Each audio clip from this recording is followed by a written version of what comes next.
My first impression of Babette's Feast was that it was much different than the American movies because it was filmed somewhere else and the director was someone else and it was written by a Norwegian. Yes. And with the differences, it had a different cinematic viewpoint on the world, and it was really beautiful. My first impression of 100-Foot Journey, I think, is going to have to be that it seems like it's going to be a movie full of a lot of conflict and also shows like a lot of culture along with the food. And since I really love India, I was really looking forward to it, so I had really high expectations. My first impression of the movie was different because I'm used to more American-made movies. It was told differently, and it started out very slowly. My first impression of Babette's Feast was, honestly, it was a little bit skeptical because it wasn't a credit. The filmmakers weren't creditable, so I didn't know what the quality was going to be, you know.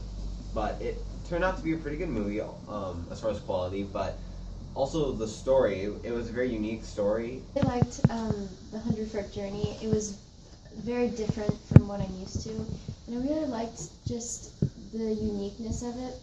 It's nothing like I've ever seen. My first impression on 100-Foot Journey was I liked how they portrayed the different cultures. In the beginning, the French are much different. They have acquired taste, much more different than Indian style food. The main conflict in the movie, I believe, was their view of what true food was and its meaning, and I think that they did have an understanding of food. It was just warped. So, yeah, and I think the climax would have to be the part when she's actually showing them how to understand and appreciate food. And yeah, so The main conflict of the movie was that it's two different cultures, and that really ends well. It was when he abandoned all these new ways and went back to the old ways of what was really the right way of tasting. I think the main conflict with the main character was he seemed interested in the French side, but I felt like he didn't really want to oppose and go against his family, especially his father. In Babette's Feast, the village is a Puritan village, and they're living in fear of the unknown. And so when Babette comes in, even just to be housed, she's bringing so much unknown things, unknown culture to them. And so the main conflict would probably be the change that she brings and whether they're willing to accept it or not. 1, go. I think the main conflict of the movie was the conflict between cultures, and not just cultures, like mindsets, because both of them had very similar mindsets to their food and how they view food, but at the same time it was different because of their cultures and how, like, what happened in each person's life. And I think the main conflict was the main character being torn between the two. So I think probably the climax would have been during the meal when Babette was bringing these food to the Puritans, and they had a pact among themselves to not taste the food or enjoy the food out of fear of the sins that they might encounter with the food or overindulging in it. But what it really was her showing her artistic form and opening them up to new ideas and new thoughts and inspiration with this food that brought them together ultimately, which was a beautiful thing. Was when he made an omelet for her, and he joined the French, and they got over their differences, and then he became one of the best chefs in the world, and he was going to give them a 3-star.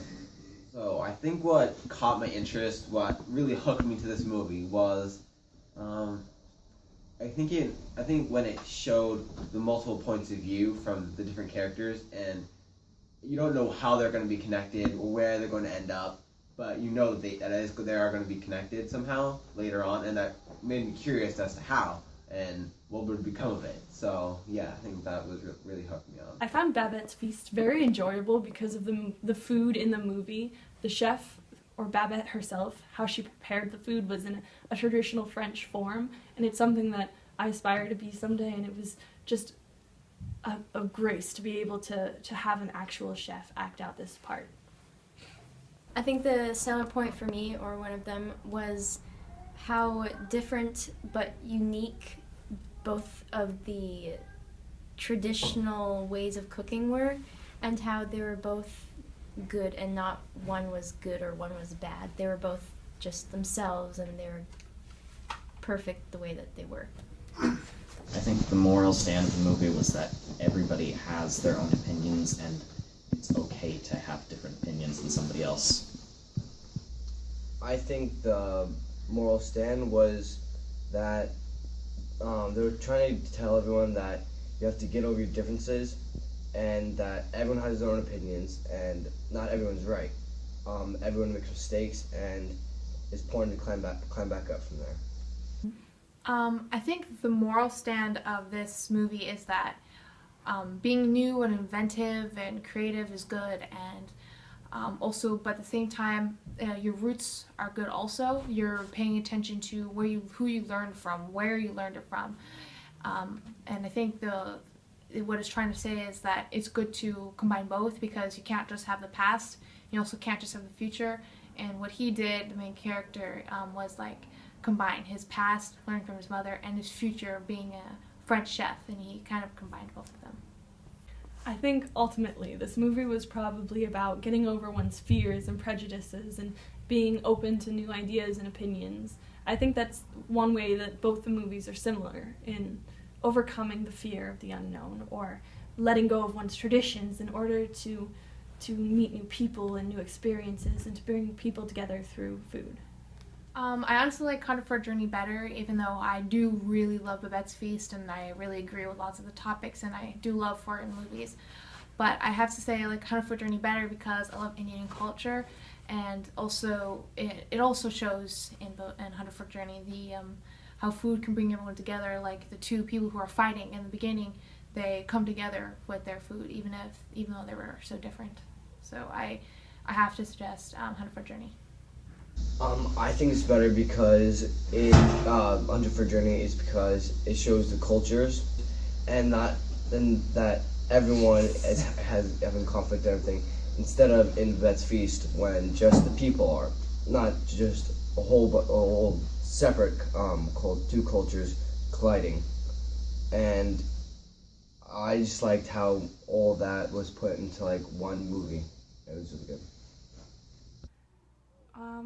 I really enjoyed both movies. Babette's Feast was different in its own cinematic view and purpose, and The 100-Foot Journey was more of a family-friendly movie and something that I could sit down and watch with my mom and my dad and my friends and my sisters. But Babette's Feast also contained such a beautiful, moving point. So I would probably suggest Babette's Feast. I would suggest watching The 100-Foot Journey, although Babette's Feast is very good as well. I think for a family movie or just watching with your friends, I think 100-Foot Journey would be a better choice. I like 100-Foot Journey better because it's more of a fast-paced movie compared to the slow Babette's Feast. Of both movies, and I love both of them, they're both really good movies.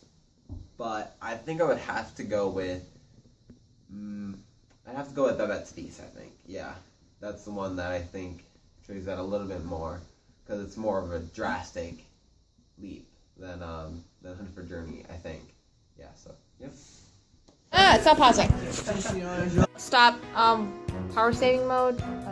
Oh. I think no, not even.